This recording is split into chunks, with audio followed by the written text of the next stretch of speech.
Avez-vous déjà senti votre peau se glacer alors que la salle continue de rire? C'était le spectacle de talent annuel de l'entreprise, censé être inoffensif. Des couronnes en papier, de mauvaises reprises à la guitare, ce type du service juridique qui faisait des imitations. Je n'étais même pas censé être là après la fin de mon service à 17 h, mais Chloé avait insisté, disant que ce serait mignon si nous y allions en couple. Elle ne m'avait pas dit qu'elle montait sur scène. Quand elle a pris le micro, je sirotais un Schweppes dans un gobelet en plastique, écoutant d'une oreille distraite. Et puis, droit dans le micro, elle a dit, être mariée à Maxime, c'est comme être abonné à une application de fitness. Génial sur le papier, mais surtout un sport individuel. Silence, puis rire. Explosif, prolongé, cruel. Je n'ai pas bougé, pas tout de suite. Je l'ai juste fixé sur scène, ma femme depuis 6 ans, dans un chemisier que je lui avais offert pour Noël, souriant comme si elle avait gagné un pari. Nos yeux se sont croisés. Elle a fait un clin d'œil. Je me suis levé. Maxime, a-t-elle appelé? Le micro était encore allumé. Je n'ai pas répondu. Je suis sorti. Le couloir à l'extérieur était bordé d'affiches et de porte-manteaux. J'ai continué à marcher jusqu'à ce que j'entende ses talons derrière moi. Clac. Clac. Rapide. Maxime. Attends. Ne sois pas comme ça. Je me suis retourné. Ne sois pas comme quoi? Publiquement émasculé devant toute notre entreprise. C'était une blague. Non. Chloé. Pourquoi le poulet a-t-il traversé la route est une blague. Ça. C'était un poignard enveloppé dans une chute de blague. Elle a croisé les bras. Tu réagis vraiment de manière excessive. De manière excessive? J'ai ri, d'un rire bref et fort. Tu viens de transformer notre chambre à coucher en commérage pour toute l'entreprise. Tu ne penses pas que Stéphane de la compta va me donner un coup de coude tous les lundis maintenant? Et l'ami, tu t'entraînes toujours en solo? Elle a détourné le regard. C'était écrit à l'avance, ai-je dit. N'est-ce pas? Silence. Tu as répété cette phrase. Sa bouche s'est ouverte, puis s'est refermée. La culpabilité a vacillé. Juste assez. Waouh, ai-je chuchoté. Tu n'as pas fait un lapsus. Tu as planifié ça. J'essayais d'être drôle, Maxime. Les gens s'endormaient. Alors, tu t'es servi de moi. Elle s'est avancée, la voix plus basse. Tu es toujours si coincé, si rigide. Je pensais que peut-être, pour une fois, tu rirais de toi-même. Je l'ai fixé, la mâchoire serrée. Tu pensais que je rirais en t'entendant dire à 50 personnes que je suis un échec en tant que mari. Non. Je pensais que tu rirais parce que tu sais que je ne le pense pas. N'est-ce pas? Je l'ai coupé. Est-ce que je le sais? Parce que dernièrement, Chloé, je ne sais plus rien quand il s'agit de toi. Sa voix est montée, défensive. Oh, s'il te plaît. Tu me regardes à peine. Tu rentres à la maison, tu manges, tu regardes la télé. Peut-être que si tu me touchais une fois de temps en temps. J'ai reculé, stupéfait. Alors, c'est une vengeance. Elle a eu l'air d'être allée trop loin. Sa bouche a tremblé. Je ne voulais pas dire. Non. Non, je comprends maintenant. Elle a tendu la main. Maxime. J'ai secoué la tête. Tu voulais vraiment que je craque ce soir. Tu voulais regarder ça arriver. Les gens sortaient maintenant. Les regards fuyants. Je me suis détourné avant qu'elle ne puisse dire autre chose. Et je jure l'avoir entendu. Un type chuchotant derrière moi, mec, je dormirais sur le canapé ce soir si j'étais lui. Je ne me suis pas arrêté de marcher. Je n'ai pas dit un autre mot. Mais à l'intérieur, quelque chose s'est fissuré, et ce n'était pas le genre de fissure qui guérit. Je n'ai pas dit un mot pendant le trajet du retour. J'ai pris le chemin le plus long, laissant les lumières de la ville défiler floues tandis que l'écho de sa voix un sport individuel tournait en boucle comme une mauvaise chanson. Je me suis garé dans le garage sous notre immeuble, j'ai fixé le plafond pendant une minute entière, puis j'ai pris l'ascenseur jusqu'au 27e étage. Elle était déjà rentrée. Chloé était assise en tailleur sur le canapé, un verre de vin à la main, ses talons abandonnés près de la porte. Elle a levé les yeux quand je suis entré et a offert le genre de sourire qu'on réserve aux serveurs et aux parents éloignés. Et, a-t-elle dit trop nonchalamment. Tu es parti vite. Je ne me suis pas assis. J'ai juste laissé tomber mes clés dans la coupelle près du comptoir et je les fixais. Elle a essayé à nouveau. Ce n'était pas si terrible, Maxime. C'était humiliant. Son sourire s'est effacé, mais elle n'avait pas l'air désolée. Pas même un peu. Les gens ont ri parce que tu leur as offert un coup bas à mes dépens. Elle a expiré, posant son verre. D'accord, tu es clairement contrarié. Non, ai-je dit en faisant les 100 pas lentement dans la pièce. J'étais contrarié 10 minutes après que tu l'aies dit. Maintenant, je suis quelque part entre insulté et tout simplement dégoûté. Allez, a-t-elle raillé en se levant. Tu es dramatique. Je suis réel, Chloé. Quelque chose que tu n'as pas été depuis un moment. Cela l'a fait marquer une pause. Sa voix a baissé d'une octave. Qu'est-ce que c'est censé vouloir dire? J'ai fait un geste vers l'appartement, notre appartement froid de silence et sombre de tension. J'essaie de faire semblant que tout va bien, que nous traversons juste une mauvaise passe. Mais toi, ce soir, tu n'as pas juste franchi la ligne. Tu l'as dépassé en sprintant. Elle a croisé les bras. Je vois maintenant. Tu sais quel est ton problème? Tu ne sais pas accepter une plaisanterie. Tu as toujours été si précieux sur ce que les gens pensent. J'ai laissé échapper un rire amer. Dit la femme qui a répété une critique pour avoir l'air cool devant des stagiaires en marketing. Elle a levé les yeux au ciel. Je n'ai rien répété. Ne me mens pas. Sa mâchoire s'est crispée. Bien. Peut-être que je l'ai testé sur quelqu'un. Ça s'appelle se préparer. Qui, ai-je demandé instantanément. Sur qui l'as-tu testé? Elle a hésité. Personne. Juste des gens du travail. Qui, Chloé? Je me suis rapproché maintenant. C'était Sébastien. Tu passes beaucoup de temps à glousser dans les salles de conférence avec Sébastien. Elle a haussé un sourcil. Elle a repris son vin, a bu une longue gorgée, puis a pointé le verre vers moi. Tu traverses ce mariage comme un somnambule depuis 1 an. Je fais une blague, et soudain tu es la victime. Non, ai-je claqué. Tu as fait une blague qui a dit à toute la salle quelque chose que tu n'as jamais eu le courage de me dire directement. Sa voix a baissé. De quoi m'accuses-tu? Je l'ai regardé et j'ai senti le déclic silencieux de quelque chose se mettant en place. Je n'accuse pas. Je vois enfin les choses clairement. Elle n'a pas aimé ça. Pas du tout. Oh, alors maintenant tu es le martyr. Pauvre Maxime. Trahi par sa méchante femme qui a osé avoir le sens de l'humour. Tu peux déformer ça comme tu veux, ai-je dit. Mais tu savais exactement ce que tu faisais. Elle n'a rien dit. Je suis allé dans la chambre sans un autre mot, j'ai fermé la porte et je me suis appuyé contre elle alors que le silence s'épaississait derrière moi. De l'autre côté de la pièce, nos photos de mariage étaient posées sur la commode. Nous sur la jetée du lac d'Annecy. Sa tête sur mon épaule, mes bras enroulés autour d'elle comme si je pensais que l'amour suffisait.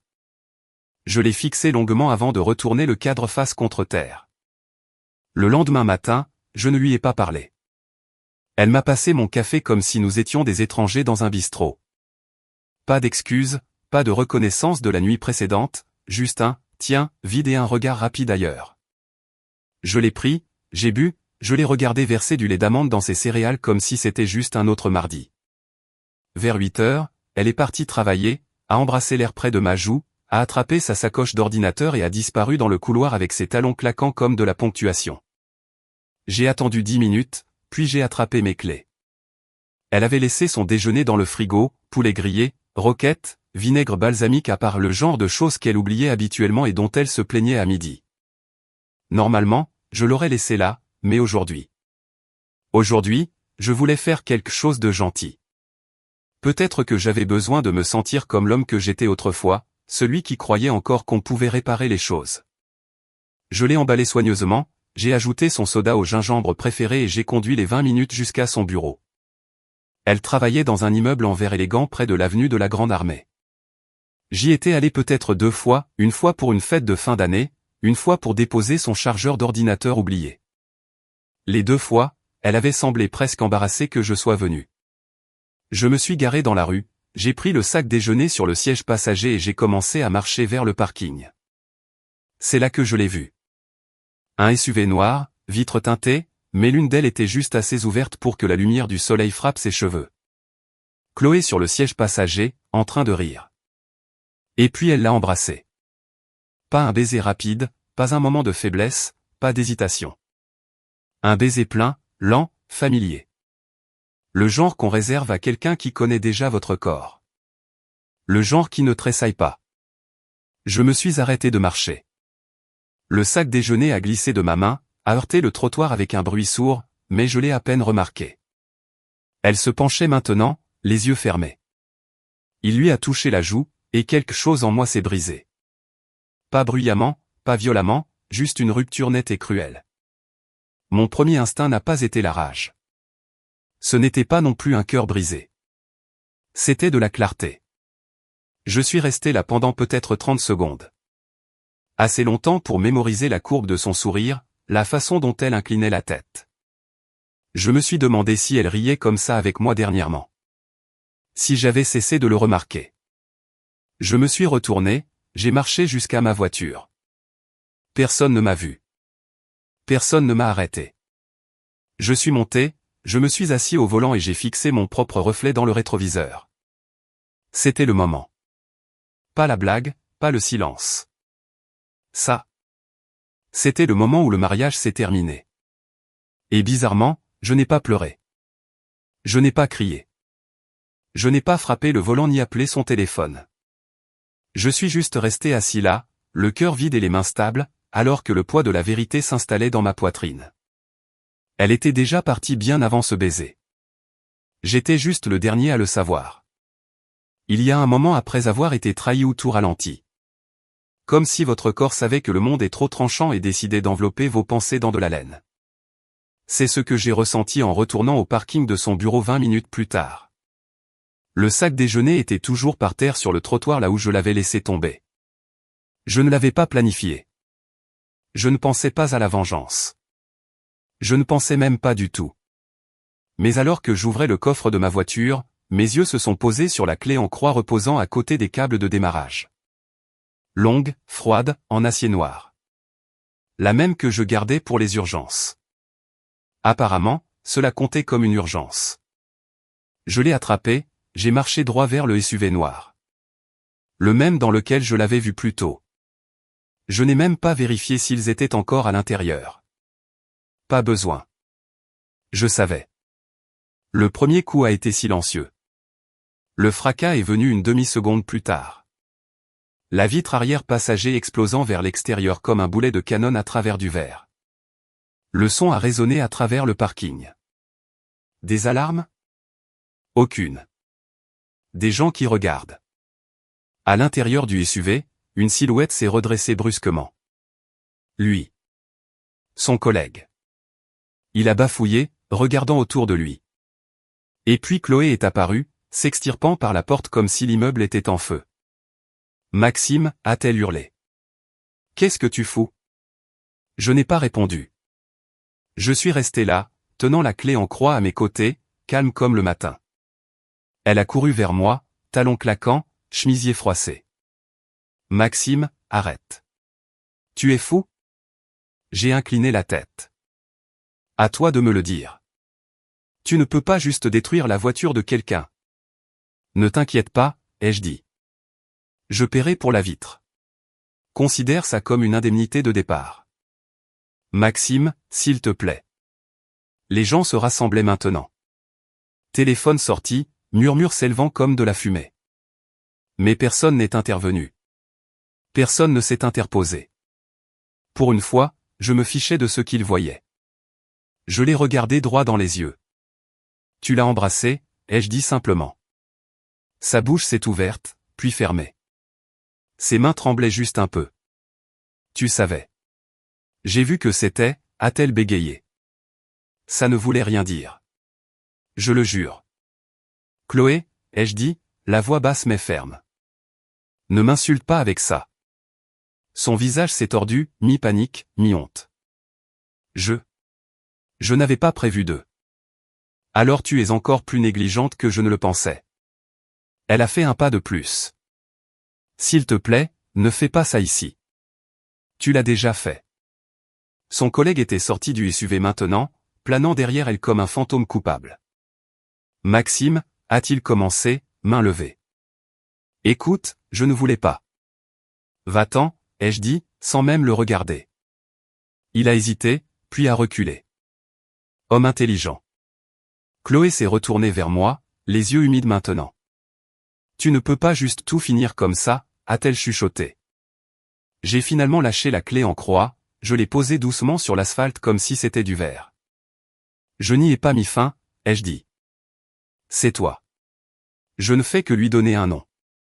Puis je me suis retourné, j'ai dépassé les spectateurs, dépassé ses mains tendues, dépassé les débris de ce que j'appelais autrefois ma vie. Et pour la première fois depuis des mois, je me suis senti calme. Pas bien, pas victorieux, mais clair. Et parfois, c'est suffisant. L'appartement m'a accueilli avec le silence. Pas le genre qui dit paix, mais le genre qui suit quelque chose qu'on ne peut pas défaire. Je n'ai pas pris la peine d'allumer les lumières. La lumière ambrée tamisée du couloir suffisait pour voir ce dont j'avais besoin. Notre maison semblait exactement la même. La couverture qu'elle laissait toujours jetée sur l'accoudoir du canapé. Sa tasse de café encore sur l'évier. L'affiche encadrée qu'elle m'avait fait accrocher de travers, disant que ça donnait du caractère à la pièce. Même appartement, homme différent le traversant. Je suis allé directement au placard de la chambre, j'ai sorti le sac de sport bleu marine que j'utilisais à l'époque où nous faisions encore des week-ends en voyage. Cette version de nous semblait vieille de plusieurs siècles maintenant. J'ai fait mes bagages lentement. 3 chemises, 2 paires de jeans, des baskets, une montre qu'elle m'avait offerte pour un anniversaire, bien que je ne sois pas sûr pourquoi je tenais encore assez à elle pour l'emmener. Je n'ai pas pris grand-chose, juste assez pour m'en sortir. Quand je suis revenu dans la cuisine, j'ai retiré mon alliance, je l'ai fait glisser entre mes doigts pendant une seconde, j'ai senti le métal froid appuyé contre ma peau comme il le faisait depuis 6 ans. Puis je l'ai posé sur le comptoir. Sans drame, juste posé là. Elle a fait le plus petit déclic.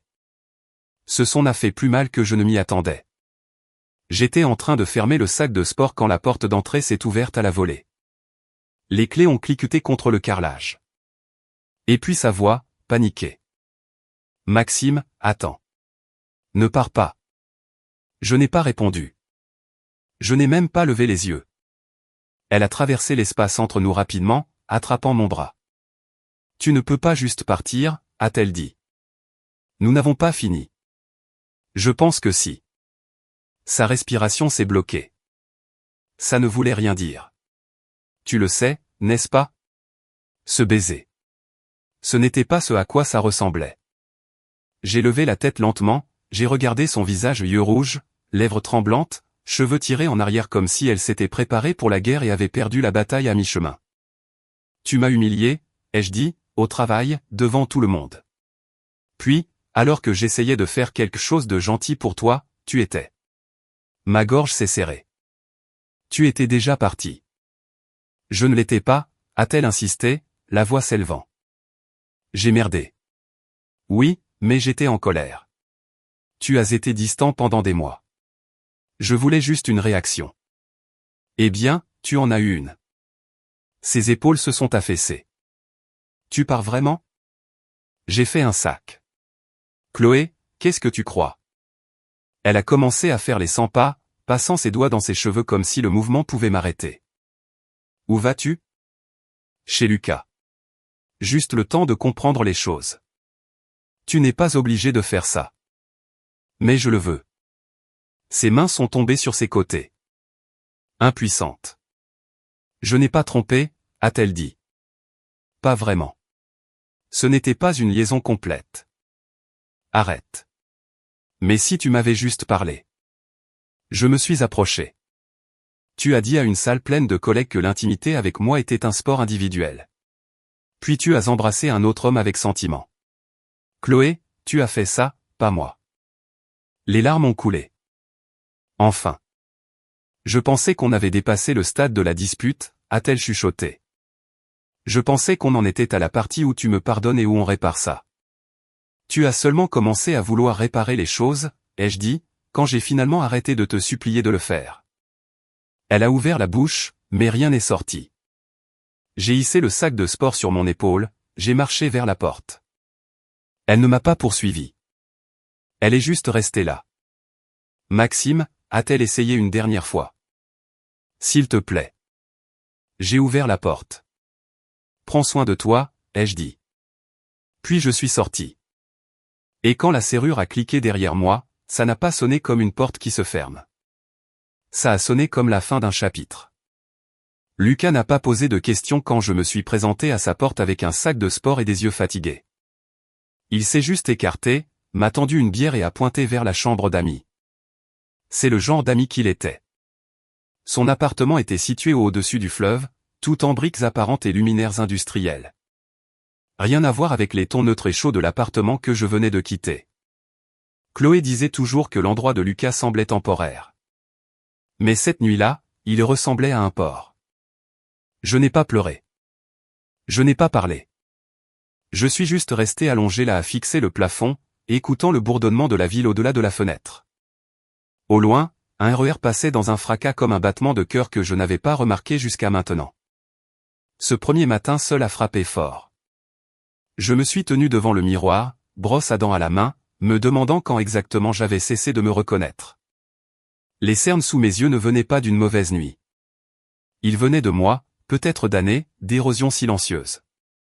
Je suis allé à la salle de sport pour la première fois depuis des mois. J'ai soulevé de la fonte jusqu'à ce que mes bras tremblent. J'ai poussé à travers la douleur, à travers le bruit dans ma tête, jusqu'à ce que tout ce que je puisse entendre soit ma respiration. Cette nuit-là, j'ai dormi 7 heures d'affilée. Sans rêve. Sans interruption. Chloé a envoyé un texto le lendemain matin. Je suis désolé. Je ne voulais pas te blesser. On peut parler? Je l'ai lu et je n'ai rien fait. Plus tard ce jour-là, un autre. Je continue de vérifier la porte, m'attendant à ce que tu rentres. Je ne peux pas manger. Je ne peux pas dormir. Toujours, je n'ai rien dit. Au 3e jour, elle appelait. J'ai laissé chaque appel sonner jusqu'au bout, mon téléphone vibrant comme une conscience coupable dans ma poche.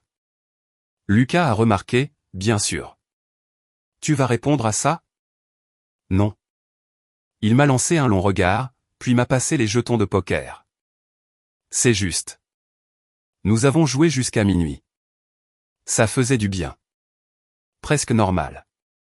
Lucas a fait une blague sur Sébastien des RH et l'horrible interprétation karaoké des Lacs du Connemara. Et j'ai ri si fort que j'ai dû poser mon verre. Ce rire ressemblait à une respiration. Le 5e jour, j'ai acheté un journal. Les pages ont commencé vides. Puis sont venus les gribouillages, puis des entrées complètes, des souvenirs, des questions, des noms de chansons que je n'avais pas écoutées depuis la fac. Pas de thérapie, pas de poésie, juste de l'espace. Chloé continuait d'envoyer des textos. Ton rire me manque. Est-ce que tu penses encore à moi quand il pleut? Peut-on revenir à comme c'était avant? La réponse aux 3 était la même. Non. Parce que ce que j'avais réalisé durant ces jours silencieux n'était pas seulement qu'elle m'avait trahi. C'était que je m'étais trahi moi-même en tolérant sa distance, ses rejets, ses sourires en coin et ses demi-excuses, espérant que cela pourrait un jour redevenir ce que nous avions eu autrefois. Mais les gens ne reviennent pas. Ils changent. Ils dérivent. Et parfois ils disparaissent complètement bien avant de partir. Chloé appelait maintenant. Chaque soir, 5, 6 fois, je regardais le nom s'allumer sur l'écran, brillant comme un avertissement. Une fois j'ai failli décrocher. Failli. Mais je me suis souvenu de ce moment sur le parking. Le regard sur son visage après le baiser. La façon dont elle s'est enfuie, pas avec honte, mais avec panique. Panique que j'ai vue, pas qu'elle l'ait fait. Et cela faisait toute la différence. Je ne jouais plus à son jeu. Je ne jouais plus à rien. Je construisais quelque chose tranquillement, patiemment, sans permission. Et chaque texto sans réponse, c'était une brique dans le mur entre qui j'étais et qui je commençais à devenir. J'ai réservé quelque chose pour nous, avait écrit Chloé. C'était le premier message que je n'ai pas immédiatement effacé. Thérapie de couple demain à 15 heures. Juste une fois. Tu me dois au moins ça. Terminé. Ça sonnait faux, mais la curiosité l'a emporté. Pas l'espoir, juste le désir de voir ce qu'elle dirait quand quelqu'un d'autre écoutait. Je suis arrivé en avance. Le cabinet était niché au 4e étage d'un hôtel particulier réaménagé. Poutres apparentes, ton neutre, un diffuseur soufflant une brume de lavande dans l'air comme si cela pouvait adoucir ce qui allait être dit ici. Chloé est entrée pile à l'heure. Brushing frais, maquillage subtil, comme si elle rencontrait quelqu'un d'important, comme si l'image comptait toujours plus que la vérité. Elle m'a souri, nerveuse, incertaine, et s'est assise avec un écart prudent entre nous. La thérapeute, Dr Girard, s'est présentée sur ce ton égal qui vient d'années passées à écouter les gens s'effondrer. Elle avait peut-être 50 ans, gentille, pragmatique. Alors, a dit le docteur Girard, pourquoi ne commençons-nous pas par la raison de votre présence aujourd'hui? Chloé s'est lancée. J'ai fait une erreur, a-t-elle dit rapidement. Une grosse, et je veux arranger les choses. Je ne l'ai pas regardé. Je regardais juste la vapeur s'élever en spirale de la tasse dans mes mains. Le docteur Girard a hoché la tête. Pouvez-vous me dire ce qui s'est passé? Chloé n'a hésité qu'une seconde. Il y a eu un incident au travail. Une blague que j'ai faite. Elle a été sortie de son contexte. J'ai haussé un sourcil.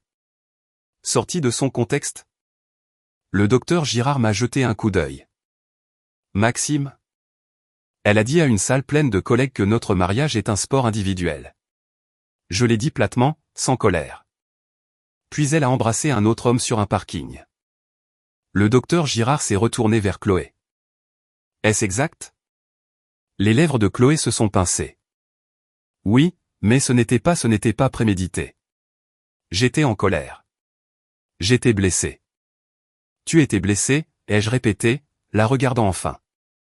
Elle a tressailli à mon ton. Le docteur Girard s'est légèrement penché en avant. Chloé, quand vous avez fait cette blague, qu'espériez-vous qu'il se passe? Chloé a forcé un rire. Honnêtement, je voulais que les gens rient.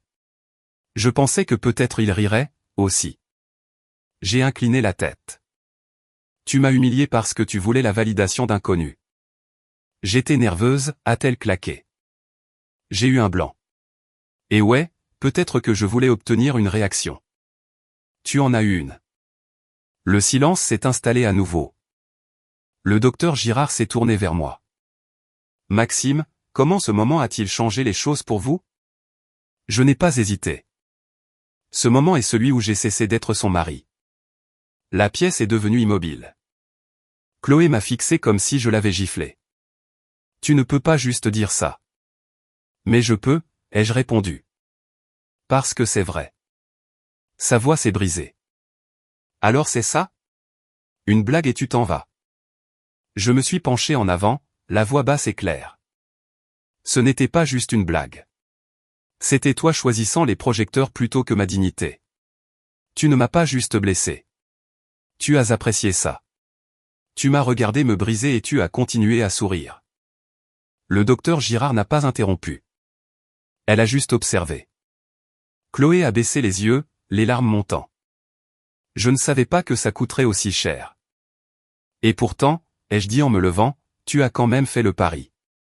La séance s'est terminée tôt. Je suis sorti sans l'attendre. Certaines choses n'ont pas besoin de déclaration de clôture. Elles se terminent quand la vérité parle enfin. Les séances suivantes se sont brouillées ensemble comme des fenêtres sous la pluie aux voix douces, silence raide, et trop de tasses de thé que personne ne finissait. Je venais surtout pour voir ce qu'elle essaierait ensuite. Chloé jouait bien le rôle, arrivant tôt, complimentant la décoration du bureau du docteur Girard, portant des bijoux en or subtil comme la version d'elle qui croyait encore que les apparences comptaient plus que le fond. Mais quelque chose a changé la 3e semaine. Elle est arrivée en retard, sans maquillage, sans bijoux, les cheveux attachés à la hâte, et quand elle s'est assise, elle n'a regardé aucun de nous deux. Le docteur Girard l'a remarqué tout de suite. Matinée difficile? Chloé a eu un rire sec. Moi difficile. Puis elle m'a regardé, pas la thérapeute. J'ai réfléchi, a-t-elle dit lentement, à ce que tu as dit. Que la blague nous a fini. Je n'ai pas répondu. Je ne pense pas que ce soit le cas, a-t-elle continué, la voix devenant serrée. Je pense que tu as mis fin à tout ça bien avant. C'était là. Le changement. Le blâme déguisé en vulnérabilité. Le docteur Girard s'est penché en avant. Dites en plus à ce sujet. Chloé a croisé les mains. Maxime a décroché bien avant la blague, avant le baiser, avant tout. Elle s'est tournée complètement vers moi. Tu as arrêté de me toucher. Tu as arrêté de demander comment j'allais.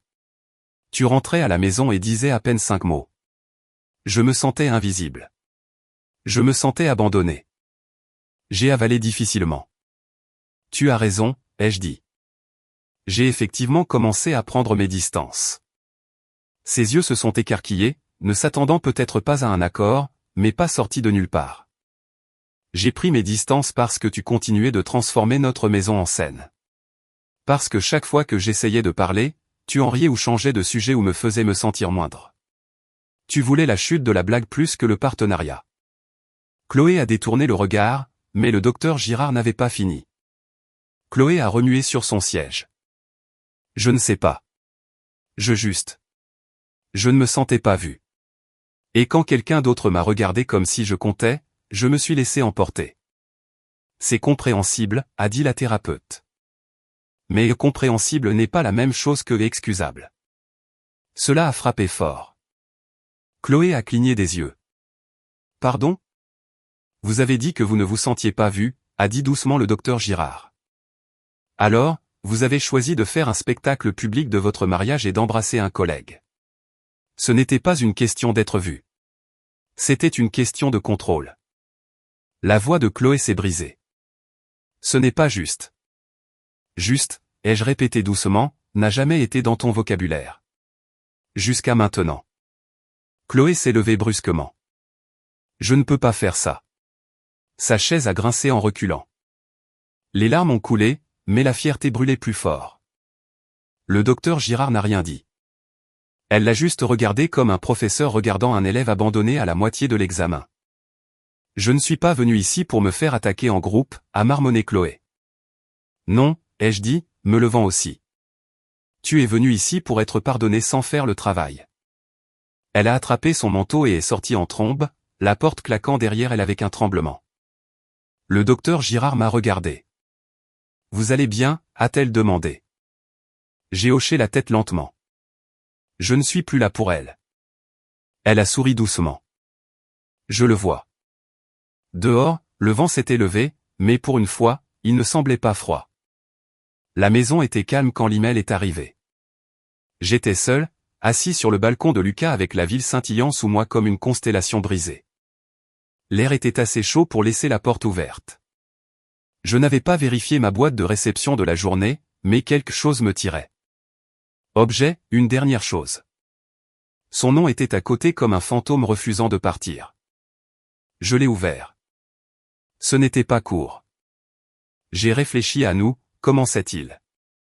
Et je n'arrête pas de me demander si peut-être j'ai pris pour acquis à quel point tu as toujours été solide. Tu n'as jamais crié, jamais blâmé, et j'ai pris ça pour de la distance alors qu'en réalité c'était de la force. J'ai fait une pause, respiré. Je ne sais pas quand nous nous sommes perdus, continuait-elle. Je rembobine tout. Nos disputes, nos silences, nos derniers dîners. Je veux croire que nous pourrions retrouver notre chemin. Peut-être que nous ne sommes plus les mêmes personnes que nous étions, mais peut-être que c'est une bonne chose. La section centrale déviait. Tu as tes défauts aussi, écrivait-elle. Tu as cessé de t'investir. Tu as disparu avant même que j'embrasse qui que ce soit. Je me suis senti seul pendant si longtemps. J'ai oublié comment le dire à voix haute. Et puis l'argumentaire. Je ne demande pas tout. Juste une conversation de plus. Une chance de se regarder sans tout ce gâchis entre nous. Si tu m'as jamais aimé, réponds juste. Elle avait signé simplement, Chloé. J'ai fixé l'écran pendant longtemps. Le curseur clignotant comme une respiration retenue. Et puis sans hésitation, j'ai cliqué sur répondre. Chloé, terminons ce que nous avons commencé. C'était tout. 6 mots, propres, sans compromis, tranchants dans leur simplicité. Je ne l'ai pas relu. Je n'ai pas adouci le ton ni ajouté de fioritures de ponctuation. J'ai cliqué sur envoyer et pour la première fois depuis des semaines, je me suis adossé et j'ai expiré comme si mes poumons étaient enfin les miens à nouveau. Ce n'était pas que je m'en fichais. C'était que je comprenais enfin ce qu'elle essayait de faire. Ce n'était pas des excuses. C'était un bouton de réinitialisation. Une bouée de sauvetage émotionnel soigneusement écrite lancée juste au cas où je serais encore en train de me noyer. Mais je ne l'étais pas. Plus maintenant. Elle ne s'était pas excusée pour la blague ou le baiser ou les mois où elle avait ébréché ma confiance avec sarcasme et dérobade. Elle voulait simplement que ce ne soit pas fini, même si la pourriture restait. Et je n'étais pas intéressé par une guérison partielle. Quelques jours plus tard, les documents du divorce sont arrivés. Elle avait signé chaque page. Pas de notes manuscrites, pas de rouge à lèvres sur l'enveloppe, juste des signatures et des dates. Lucas m'a versé un whisky ce soir-là, l'a fait glisser sur le comptoir comme si c'était une sorte de médaille. À la clôture, a-t-il dit en levant son verre. Mais je n'ai pas bu. Au lieu de cela, j'ai fixé le verre pendant une seconde, puis j'ai dit doucement, pas la clôture. Juste le commencement sans elle. Il a hoché la tête. N'a rien dit d'autre. Certaines choses n'ont pas besoin d'être pleurées pour toujours. Certaines fins sont calmes, mais elles résonnent encore comme une pièce qui semble soudainement plus grande après que quelqu'un en est sorti. Et cet espace. C'est là que quelque chose de nouveau commence. Le tribunal des affaires familiales n'est pas dramatique. Pas de coups de marteau, pas de monologues envolés ou de halètements dans la salle d'audience, juste une salle beige, un juge fatigué, 2 avocats et de la paperasse. La seule chose qui semblait définitive était la façon dont Chloé a regardé quand je suis entré. Elle ne portait pas de noir comme je pensais qu'elle le ferait. Elle portait du bleu pâle. La couleur dont elle disait qu'elle faisait ressortir ses yeux. Ses cheveux étaient tirés en arrière. Pas de bague à son doigt. Aucune émotion sur son visage jusqu'à ce qu'elle me voie. Puis quelque chose a vacillé. Regret? Nostalgie? Je ne pouvais pas dire. Je n'ai pas demandé. Nous nous sommes assis l'un en face de l'autre à une table étroite. Mon avocat m'a passé la dernière page à signer. Dissolution définitive, a-t-il dit. La main de Chloé était déjà prête, mais elle s'est arrêtée avant que son stylo ne touche le papier. Je t'ai laissé quelque chose, a-t-elle chuchoté, à peine audible par-dessus le bourdonnement des plafonniers bon marché. J'ai levé les yeux. Quoi? Un message vocal hier soir. Son avocat s'est raclé la gorge comme s'il ne voulait pas faire partie de tout ça. Chloé lui a fait un signe de tête, puis a signé son nom, et c'était tout. Quand ce fut fini, nous nous sommes levés. Elle n'a pas dit au revoir. Elle s'est juste attardée une seconde près de la porte comme si elle le voulait, puis ne l'a pas fait. Je n'ai pas suivi.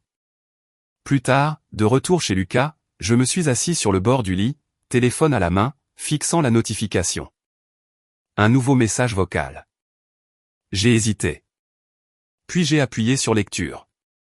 Sa voix a grésillé à travers le haut-parleur, plus douce que je ne m'y attendais. Et, je ne sais pas si tu entendras ça un jour. Je l'ai réécrit quelques fois. Je veux juste.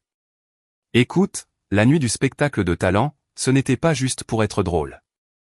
J'avais peur. Elle a fait une pause. J'ai utilisé l'humour parce que je ne pouvais pas dire que je me sentais seul. Je ne pouvais pas admettre que nous étions brisés. Et je pensais que si je riais assez fort, peut-être que personne ne remarquerait le silence entre nous. Une autre pause. Respiration. Mais je ne voulais pas nous tuer. Je ne savais juste pas comment nous sauver. Et le temps que je comprenne, tu étais déjà parti. Clic. Fin du message. Je ne l'ai pas réécouté. Je n'en avais pas besoin parce que même dans son moment le plus honnête, elle n'a jamais demandé pardon. Elle voulait seulement de la compréhension. Et je n'étais plus dans le métier de donner ça. J'ai ouvert mon ordinateur portable, j'ai sorti la vidéo. Oui, quelqu'un l'avait filmée. Le moment où tout a craqué. Elle était là sur scène, micro à la main, souriant alors que la chute quittait ses lèvres. Les gens riaient, tapaient sur les tables. J'étais assis dans le cadre, stupéfait, clignant encore des yeux. Je l'ai regardé en mode muet, et étudié la façon dont ses yeux cherchaient les miens après le rire. Puis j'ai fermé la fenêtre, effacé le fichier, et chuchoté plus pour moi-même que pour elle, je ne te pardonnerai jamais, même si tu le demandais simplement. Pas parce que je suis cruel. Pas parce que je voulais me venger, mais parce que parfois, refuser le pardon est l'acte final de respect de soi. Ce jour-là, je n'ai pas porté de toast, je n'ai pas célébré, j'ai juste respiré longuement, lentement, profondément, et l'air ne semblait plus lourd. Il semblait être le mien. 1 an. C'est le temps qu'il s'est écoulé. 12 mois depuis la dernière signature, depuis le message vocal, depuis que j'ai laissé derrière moi une vie construite sur un silence poli et des chutes de blagues qui coupaient trop profondément. Il peut se passer beaucoup de choses en 1 an si on le laisse faire. J'ai changé de travail, quitté l'ancienne entreprise 2 mois après que les papiers furent définitifs. Je ne voulais pas marcher dans les mêmes couloirs où les gens chuchotaient encore à propos de ce spectacle de talent. Je voulais une page blanche. J'ai atterri dans un plus petit cabinet au centre-ville. Des gens bien, pas de commérage, juste du travail qui semblait solide sous mes mains. Je me suis mis à la randonnée. Lucas trouve ça hilarant. Moi, le type qui simulait des allergies pour éviter le jardinage, maintenant réveillé à l'aube pour grimper à travers des crêtes brumeuses avec un thermos et le silence. J'ai eu mon propre endroit. Rien de grand, juste 2 chambres et une vue sur le lac les jours clairs. J'ai peint un mur en vert foncé. Acheté des livres que je n'avais jamais lus auparavant. Appris à cuisiner autre chose que des œufs brouillés. Et puis il y a elle. Nora. Nous nous sommes rencontrés dans une librairie d'occasion. J'ai fait tomber un roman. Elle l'a ramassé et m'a dit que la fin était nulle. J'ai dit que je ne l'avais pas encore lu. Elle a ri, a offert un avertissement spoiler trop tard. Nous avons pris un café ce jour-là et encore le lendemain. Elle n'est pas tape à accent grave l'œil. Elle n'organise pas de grandes fêtes ni ne raconte d'histoires pour se mettre au centre de l'attention. Mais quand elle parle, elle écoute aussi. Et quand je parle, elle attend. N'interromps pas. Ne lève pas les yeux au ciel, écoute juste. Ce soir, nous entrons ensemble à la soirée de mon nouveau cabinet. Rien de grand, juste des boissons et des amuse-gueules et quelques discours de remerciements. Elle porte une robe couleur rouille foncée. Pas de paillettes, pas de spectacle, juste une confiance tranquille. Je garde ma main sur le bas de son dos alors que nous nous frayons un chemin à travers la foule. Quelqu'un fait teinter un verre. Un type avec un porte-bloc et une mauvaise posture monte sur scène et essaie de réchauffer la salle avec des blagues. Il dit quelque chose sur la vie maritale, quelque chose d'autodérisoire et d'inoffensif. Il y a des rires. Je jette un coup d'œil à Nora. Elle sourit. Pas nerveusement, pas pour quelqu'un d'autre, juste pour moi. Et quelque chose dans ma poitrine se remet en place. J'entends la blague. J'entends la salle répondre. Je m'entends rire, pas bruyamment, pas pour prouver quoi que ce soit, juste naturellement. Et pour la première fois depuis longtemps, ça ne pique pas. Je n'attends plus d'être la chute de la blague. Nora serre ma main. Ça va, demande-t-elle. Je hoche la tête. Ouais, en fait. De l'autre côté de la salle, quelqu'un raconte une autre histoire. Quelqu'un d'autre rit trop fort. Les lumières vacillent un peu et quelqu'un se plaint du traiteur. C'est juste une soirée normale. Pas de drame, pas de sortie, pas de trahison cachée derrière un microphone. Juste un homme debout dans une pièce qui n'est plus hantée. Un homme qui a finalement cessé d'attendre la clôture et a construit quelque chose de mieux. La paix.